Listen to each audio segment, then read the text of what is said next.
Hello everyone, আজকে আমি আপনাদের সাথে গরু মাংসের সহজ রেসিপি শেয়ার করব। তো এখানে আমি আধা কেজি থেকে একটু বেশি নিয়েছিলাম।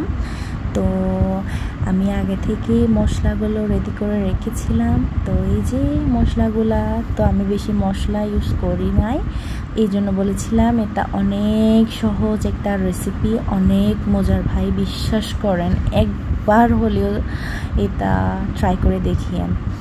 স্পেশালি গরুর মাংস দিয়ে এত মজা, এত গন্ধ পন্দ মানে যা কিছু আছে এত বাইর হয় না, বিশ্বাস করেন আমাকে, বিশ্বাস করে হলে একবার ট্রাই করিয়েন।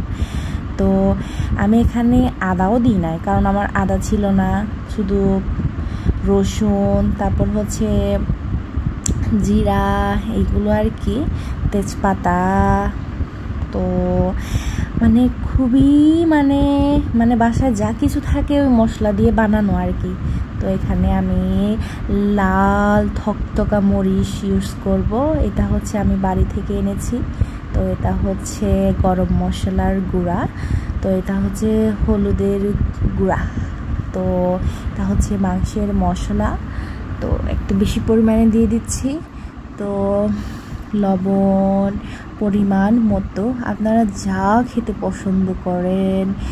তো এখানে তেল দিয়ে দিলাম, তাও আমার পরিমাণ মতো, আপনাদের পরিমাণ মতো ইউজ করি। তো আমার কাছে দই ছিল না, এই জন্য আমি হচ্ছে প্যাকেটের দুধগুলো ইউজ করেছি, 10 টাকা দামের দুইটা। তো ভালোভাবে মিক্স করে নিলাম হাত দিয়ে। তো দেখেন কত পানি বার হয়েছে, মানে আমি পানিই দিই নাই, এখান থেকে পানি বার হয়েছিল।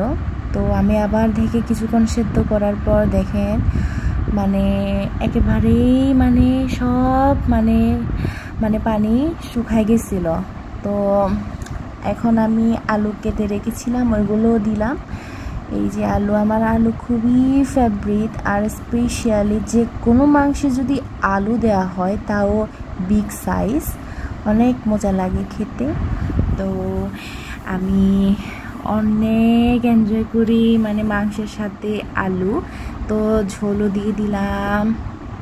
এই যে কিছুক্ষণ সেদ্ধ হওয়ার পর দেখতে পাচ্ছেন আলুগুলো অনেক সেদ্ধ হয়ে গেছিল, তখন নরম হয়ে গেছে, আর মাংসগুলো তো তুলে কি নরম, খেতে অনেক মজা হয়েছিল।